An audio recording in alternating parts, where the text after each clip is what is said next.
So now it's time to turn our attention to the keyboard. The keys are clacking and the touch sensor is dead. So to work on the keyboard, we're going to change the bushings and the touch sensor. So to work on the keyboard, what we need to do is remove the keyboard assembly. There's 4 screws on the bottom that hold the keyboard here, here, here, and here. Alternately, you can remove these screws up here and then the 2 screws in the front. And there's 2 ribbon cables that connect the keyboard, plus this connector for the touch sensor. So I'm going to take the keyboard assembly out, and then we'll continue to work on it.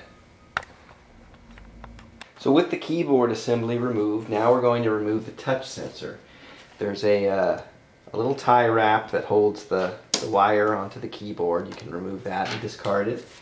And flip the keyboard over, and there are 2 2/4-inch nuts on the back that you just remove.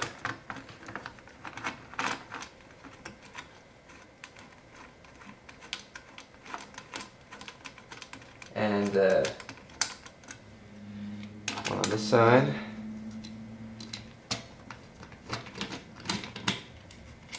And the touch sensor then will just come out.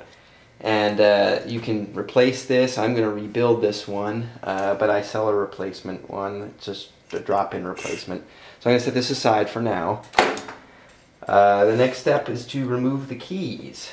So in this one, it was shipped to me with the white keys already removed, so they wouldn't get damaged in shipping. I tossed them here in this bucket. The person who shipped it to me put tape on them, and they're all sticky with tape residue. In general, I find the keys are always dirty and could use a washing. So the way that you remove the keys is simply, there's a little black screw here that you can remove, and then the key just pops off. So keep a little part spin to keep the screws in, and remove the keys and toss them in your bucket to be washed. So I'm going to get the rest of the keys and the screws off, and then we will take the key lever off and replace the bushings. So once the keys are off, the next step is going to be to remove the springs. The springs are what makes the key spring back after you press it. So if you turn this around, you can see there's springs up here, and they're different colors. The flat notes have like a blue color spring, and the other notes have a silver color spring. So when you take them off, you're going to keep them separate. So to remove one, you'll just grab a needle nose plier, lift it out, and drop it in your bucket of other springs. And you'll keep them sorted because they'll need to go back in the same order that you took them off. So once you've removed the spring, you can take the key lever off just by simply pushing up on the back.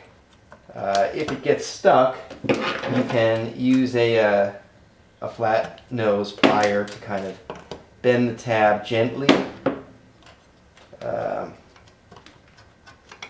In this case, it didn't seem to help. I'll need to put some gloves on to pop that off, but this one came off a little easier. So this comes off, and you set it aside. And I like to put them in the order that I take them off, just to make it easier to reassemble the keyboard. Next, I'll go take the springs off of all the keys and take the levers off all the keys, and then I'll show you the next step.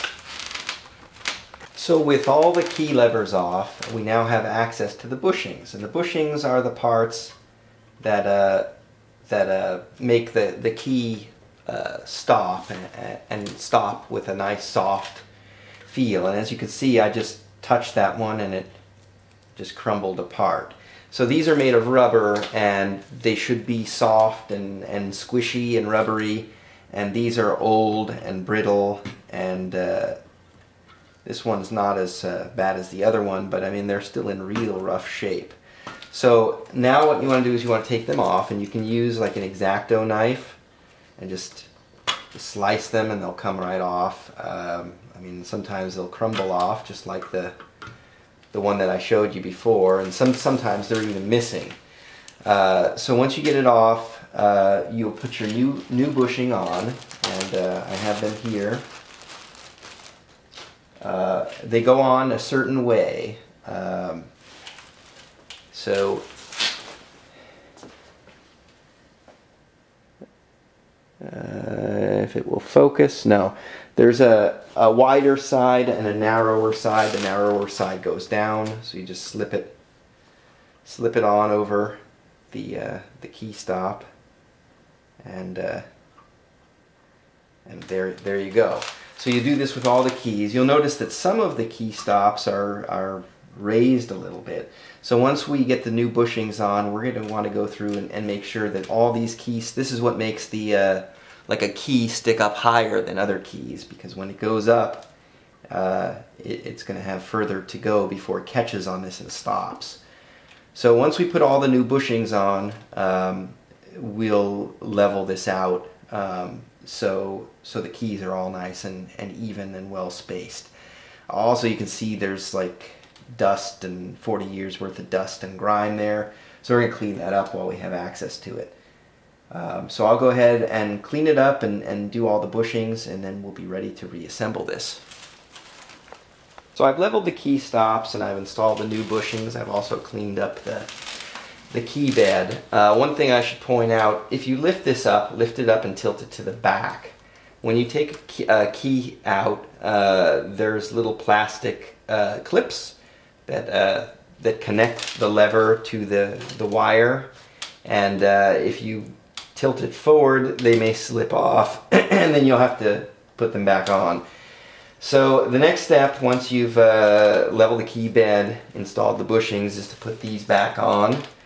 So this is where the key stop rests, so you kind of just slip this on like this, push it down here, and then put the springs back on, and then when you're done with all of those, you will reconnect, with my hand, you'll reconnect this just by pushing it on like that. So also at that point you can reinstall the touch sensor, and then you should be good to go with this keyboard. So I'm going to finish up the keyboard, and then we'll turn our attention to other areas of the synthesizer. One thing I should mention, since you are putting new bushings on, the old ones may have dried up.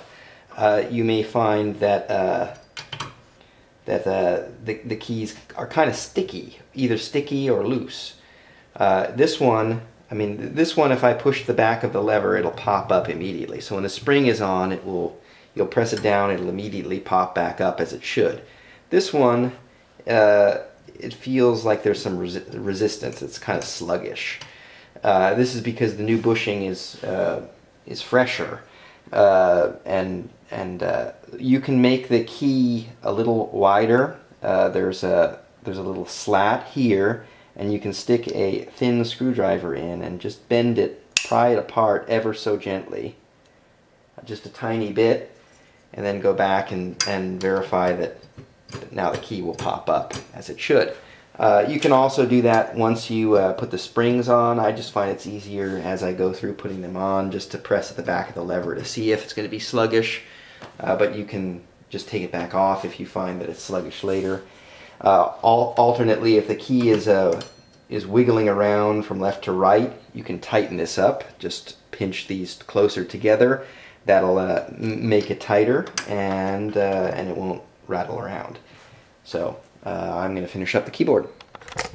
So with the help of an assistant, I finished up the keyboard, and I think I may have said that you put the bushings on and then you level the key bed, and I actually got the other way around. The key bed on this one was, I hadn't seen it with the white keys on, so but from looking at it, it was really, really unlevel. So I leveled it, and now it looks pretty good. Put the keys back on, cleaned the key contacts underneath the bus bars, and then I also installed the rebuilt or replaced aftertouch sensor. So now we can make sure all the notes work.